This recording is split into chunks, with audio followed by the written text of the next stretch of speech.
வணக்கம் நண்பர்களே, நீங்கள் பார்த்து கொண்டிருப்பது கல்லை நியூஸ். நமது கல்லை நியூஸ் சேனலில் ட்ரெண்டிங் நியூஸ் என்ற தலைப்பில் வீடியோக்கள் பதிவு செய்து கொண்டு வருகிறோம்.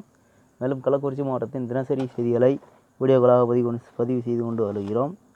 நீங்கள் நம்ம சேனலுக்கு ஆதரவு அளிக்க விரும்பினீங்கன்னா சப்ஸ்கிரைப் செய்து பெல் பட்டனை அழுத்தி ஆல் ஆப்ஷனை கொடுத்து வச்சுக்கிங்க. இன்றைக்கி நம்ம பார்க்க போகிற தலைப்பு வந்து தமிழகத்தில் ஆன்லைன் ரம்மி விளையாட்டு ரத்து.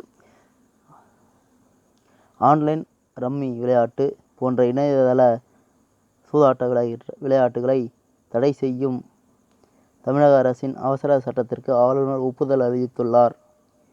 இணைய வழி சூதாட்டங்களில் இளைஞர்கள் தங்கள் பணத்தையும் வாழ்க்கையும் தொலைத்துவிடும் அவலத்தை தடுப்பதற்காக அவசர சட்டம் இயற்றப்பட்டுள்ளதாகவும் தெரிவிக்கப்பட்டுள்ளது. அதன்படி இணைய வழி சூதாட்டங்களில் ஈடுபடுவோரையும் நடத்துவோரையும் தண்டிக்க வழிவகை ஏற்படும் எனவும் தெரிவிக்கப்பட்டுள்ளது.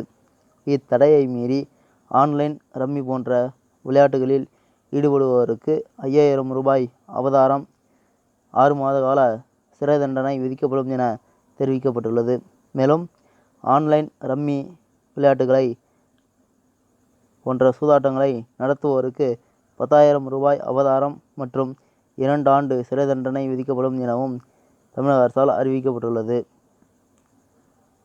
நன்றி.